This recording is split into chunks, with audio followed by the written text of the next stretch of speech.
Hello ji. Hello hello hello. तो क्या है ना कि एक तो है शेफ़ रणवीर बरार और एक है बेटा रणवीर बरार, बाप रणवीर बरार, पति रणवीर बरार। तो शेफ़ रणवीर बरार को घर पे मतलब कोई भाव नहीं देता, लेकिन जब सुबह नाश्ते का टाइम होता है, सब लोग बोर हो गए होते हैं, वही नाश्ता, या फिर शाम को 4:30 बजे चाय का टाइम होता है, तब ना सब शेफ़ रणवीर बरार को भाव देते हैं। और ऐसे ही जब मेरे को लास्ट टाइम भाव मिला था तो मैंने बड़ी एक इंटरेस्टिंग सी डिश बनाई थी। इंटरेस्टिंग मेरे लिए थी, उनके लिए बड़ी टेस्टी थी। तो वही डिश मैं आपके सामने पेश कर रहा हूँ। चाय के लिए एकदम फर्स्ट क्लास क्विक 10 मिनट में बनने वाले पोहे के वड़े। Rolling and action.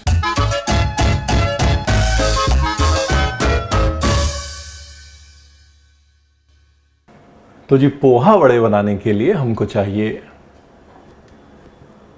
पोहा। कुछ ही चीज़ें तो हैं जिनको करके मुझे स्वाद मिलता है। हाँ, जैसे इस मुश्किल वक्त में किचन में आके मुझे स्वाद मिलता है, आराम मिलता है। जब बहुत ज़्यादा परेशानियां हों ज़िंदगी में तो मैं कहता हूँ किचन में आ जाइए। आजकल माहौल उतना खुशगवार नहीं है, आजकल खबरें उतनी खुशगवार नहीं हैं। और जब भी ऐसा हो ना तो अपने आप को डिस्ट्रैक्ट करने के लिए किचन में आ जाइए। ठीक है जी, और शुरू करो रणवीर बरार। Happy mood. तो ये जो पोहा है ना, ये बेसिकली जाड़ा पोहा है, मतलब मोटा वाला पोहा है, जिससे कि आप कांदे पोहे बनाने जाते हैं। हाँ, एक और आता है बारीक मतलब फाइन पोहा, जिससे कि आप चिवड़ा बनाते हैं। वो वाला पोहा नहीं यूज़ करना। हाँ, मतलब बॉडी वाला पोहा यूज़ करना है, मोटा पोहा यूज़ करना है। और इसको पानी में डाल के अच्छे से वॉश कर लेना है। वॉश करने से क्या है ना, इसका वो जो ये मैल जो है ना, इसका जो कड़वाहट देता है पोहे को, वो निकल जाता है। ये देखिए नीचे देखिए पानी। तो पोहे को ना ऐसे या तो चलते पानी में धो लें, एक छन्नी में डालें और छन्नी में डाल के चलते पानी में धो लें ताकि गंदगी निकलती रहे, या फिर 2-3 बार पानी बदल लें उसका। हाँ, ताकि वो गंदगी, वो कड़वाहट निकल जाए। और उसके बाद आपका जो है मामला वो गंभीर गंभीर नहीं, उसके बाद आपका मामला तैयार है। अभी क्या करना है, अभी इसको कर लेना है मैश। ये देखिए, और ये जो है ना, ये जो पोहा है, इसका आटा नहीं गूंदना, इसको रखना खिला खिला है, लेकिन थोड़ा थोड़ा मसलना है बस, ताकि जब आप इसको बांधें, ये देखिए तो ये बंध जाए, लेकिन अंदर से फिर भी चावल का दाना दिखना चाहिए। बस यही इसकी मोनोपोली है। अब करते हैं जी तड़के की तैयारी। छौंक, तड़का, बघार, जो हमारे पूर्वजों ने बड़े तसल्ली से आराम से समझ लिया था कि अगर किसी भी चीज़ में टेस्ट डालना है तो वो टेस्ट जो है वो तेल के ज़रिए जाएगा। और तेल में फ्लेवर देने के प्रोसेस को उन्होंने बघार, तड़का, छौंक इसका नाम दे दिया। अब उनको ये नहीं पता था कि एक दिन कोई पढ़ा लिखा साइंटिस्ट, वैज्ञानिक ये बोलेगा कि फ्लेवर जो है वो ऑयल्स में रहता है और ऑयल के ज़रिए ही फ्लेवर फैलता है। उनको ये भी नहीं पता था कि एसेंशियल ऑयल्स वो टर्म इस्तेमाल होगा जिसमें कि फ्लेवर रहता है, और लोग ये बोलेंगे कि एसेंशियल ऑयल्स बहुत इम्पॉर्टेंट हैं स्पाइसेस या खाने के फ्लेवर के लिए। उनको ये पता था कि भाई फैट के रास्ते फ्लेवर जो है बड़ा अच्छा जाता है खाने में। उन्होंने वो फॉलो किया और आज तक हम भी वही फॉलो कर रहे हैं। मैं अक्सर ये कहता हूँ कि साइंस जो है वो सिर्फ टर्मिनोलॉजी दे देता है, विजडम जो है वो पूर्वज देते हैं। इसके अंदर 2 किस्म के मिक्सचर जाएंगे। जो वड़ा है इसके अंदर 2 किस्म के मिक्सचर जाएंगे। एक तड़का जाएगा फ्लेवर के लिए, और उसके बाद फिर कच्चे इंग्रेडिएंट्स जाएंगे टेक्सचर और फ्लेवर दोनों के लिए। और दोनों बहुत अहम हैं, ज़रूरी हैं, उसके बगैर स्वाद नहीं आएगा। मतलब आप बनाने जाएंगे पोहे का वड़ा और बन जाएंगे कच्चे चावल के गोले। ठीक है, और आप कहेंगे रणवीर आपने बताया नहीं। रणवीर ने बताया था 2 तरीके से फ्लेवर डालना है, कच्चा भी और तड़के का भी, बताया था ना। गवाह है दुनिया, गवाह। ठीक है जी, अब आगे का प्रोसेस जो है बड़ा सिंपल है, इजी है, रॉकेट साइंस कोई नहीं है। ठीक है, 1, 2, 3 और 4। ठीक है, दालों की बात करते हैं हम लोग। दालें इसलिए ज़रूरी है क्योंकि इसमें प्रोटीन जाता है, टेक्सचर जाता है, नटीनेस जाती है, बहुत इंटरेस्टिंग मज़ेदार फ्लेवर जाता है, इसलिए दालें ज़रूर डालें। यहाँ पर मेरे पास चना दाल है, उड़द दाल है, सौंफ है थोड़ी सी डालूंगा, और राई है और कड़ी पत्ता है। That is about it.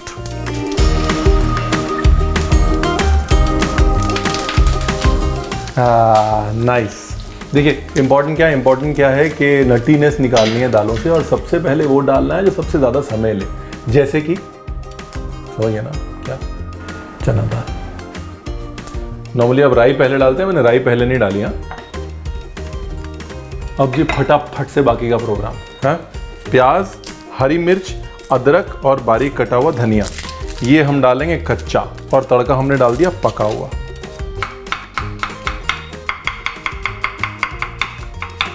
बस अभी अदरक छीलनी है, और कोई ज़रूरी नहीं है छीलनी अदरक, बट अगर छीलनी है तो ये चम्मच वाला फार्मूला बेस्ट है जी। ये देखिए चम्मच लीजिए, ना मेहनत ना अदरक की वेस्टेज, और एक एक कोना जो है वो साफ़ हो जाता है। अदरक जो है ना वो ना ज़्यादा मोटी ना ज़्यादा पतली, ना ज़्यादा बारीक और ना ज़्यादा मोटी। वो क्या है, मुंह में अदरक आनी चाहिए, इसकी ब्यूटी वही है जी, मोनोपोली वही है, टेक्सचर। और कुछ नहीं है रेसिपी में, बेसिकली कटिंग है। कटिंग अगर आपकी हो जाए फटाफट तो उसके बाद तो पोहे को सोख करके चीज़ें मिलानी है कि नहीं। अब हरी मिर्च की बारी। हरी मिर्च ढूंढ लो भाई रणवीर अपनी सुंदर सी बास्केट से। बास्केट ये हम चाहे घर पे कुक करें, लेकिन वो मतलब वो स्टूडियो कुकिंग वाला एक आधा एलिमेंट ज़रूर रखते हैं। देखो एक टोकरी हम सजा के ज़रूर रखते हैं कि नहीं अच्छी लगती है, चाहे घर पे पक रहे हो बना रहे हो चाहे स्टूडियो में। एक ये स्टैंडर्ड, कोई भी शो देख लीजिए आप, ऐसे करके ना ऐसे पड़ी होगी है, ऐसे करके एक स्टैंडर्ड फीचर होगा ये है हर कुकिंग शो में। और उस बास्केट में से 90% सब्जियां यूज़ नहीं होंगी, जैसे यहाँ से टमाटर यूज़ नहीं हुए, स्प्रिंग अनियन यूज़ नहीं हुए, शिमला मिर्च यूज़ नहीं हुई, लेकिन अच्छी लगती है ना, डाल दो। है? अब सब कुछ मिलाने की बारी आ गई। दही डालने के दो फायदे हैं, ठीक है। एक तो खटास आ जाएगी, और दूसरा नींबू डालने की ज़रूरत नहीं पड़ेगी, ठीक है। और ऑब्वियसली बाइंडिंग तो आ ही जाएगी। अच्छा ये चीटिंग कर रहा हूँ मैं, थोड़ी सी शक्कर डाल रहा हूँ। क्यों? क्योंकि पोहे, प्याज और शक्कर का जो फॉर्मूला है वो महाराष्ट्र में बता दिया गया है कि बहुत अच्छा है, ठीक है। हेलो जी, सॉल्ट, कुटी काली मिर्च भी डाल सकते हैं, बहुत मोटी मोटी कुटी, लेकिन रफली crushed black pepper is also a great idea. ये देखिए बंध रहा है ना, बस ठीक है। अब इसके बाद ये बस ज़्यादा पोहा नहीं डालना, बस मेन चीज़ क्या है कि बंध रहा है ना, बस ये देखिए। अच्छा इसको चाहे तो एयर फ्राई भी कर सकते हैं, बेक भी कर सकते हैं, टिक्की की तरह सेक भी सकते हैं, डीप फ्राई भी कर सकते हैं, बस स्टीम मत करिएगा, मतलब वरना मतलब आप मुझे नहीं पता क्या बन जाएगा स्टीम करेंगे तो। लेकिन बाकी all methods of cooking are possible. और वैसे चाहें तो इसको ऐसे भी खा सकते हैं, वो भी ठीक है, बड़ा टेस्टी है ये। आप किसी रेस्टोरेंट में जाएंगे, वो बोलेंगे soaked puff fried salad with some crispy crunchy onions and a tempering of curry leaves, mustard and fennel seeds.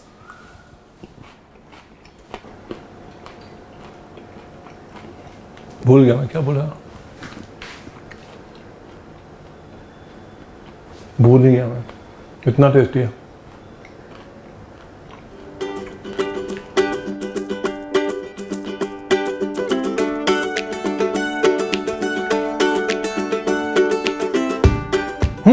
हाँ, वो ब्राउन राइस अगर पोहा होगा ना तो उसके बाद मतलब फिर आप ओरिजिनल दाल बड़ा भूल जाएंगे, ये बोल रहा हूँ मैं आपको। थैंक गॉड याद आ गया। उम्र हो गई अब रणवीर बराड़ तेरी, हुनों गल्ला नहीं रही हैं। और जब तक अपना जो है तेल गर्म हो रहा है ना, तब तक ये मेरे पास आम पड़ा हुआ है, बड़े टाइम से पड़ा था, आज निकाल लिया मैंने। इस आम को काट के और चटनी का जुगाड़ भी कर लेते हैं, ठीक है जी।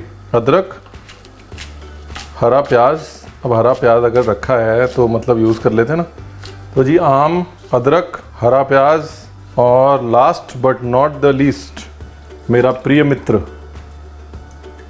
धनिया। हरी मिर्च डाल सकते हैं, डालनी है तो। बहुत स्पाइसी वाली है, बड़ा बहुत स्पाइसी हो गया इसलिए मैं नहीं डाल रहा हूँ। बाद में थोड़ी क्रश ब्लैक पेपर डाल देंगे, वो बेटर है। चल डन, ये हो गई चटनी की तैयारी।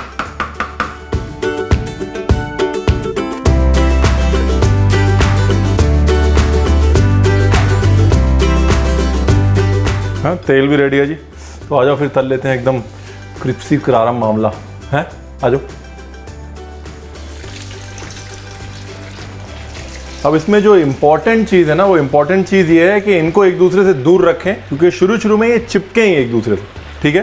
तो आप बनाने जाएंगे पोहे का वड़ा और बन जाएगा पोहे का भरता, और आप कहेंगे रणवीर आपने बताया नहीं। रणवीर ने बताया था दूर दूर रख के तलो जी। ब्यूटीफुल। अब जैसे ही ये शेप पकड़े ना और हल्का सा कलर आए, इसको निकाल लीजिए और फिर डबल फ्राई के लिए रेडी कर लीजिए। Double fry is the trick. उससे क्या है, तो ये तेल भी नहीं पिएगा, रंग भी अच्छा आएगा। इसको हाफ डन करना बहुत ज़रूरी है। कारण ये है कि आप चाहते हैं कि सारे के सारे जो आपके पोहे के वड़े हैं ये एक साथ पकें, और दूसरा ये कि आप चाहते हैं कि पहले ये शेप ले लें। इसको आप इस तरह से हाफ फ्राई करके डीप फ्रीज भी कर सकते हैं। इसको डीप फ्रीजर में डाल दीजिए, वो बैग होता है ना अपना जिपलॉक बैग टाइप, उसके अंदर डाल रहे हैं तो 2 महीने की मेरी गारंटी है। अगर आप डब्बे पे के अंदर डाल रहे हैं तो 1 महीने तक कुछ नहीं होगा।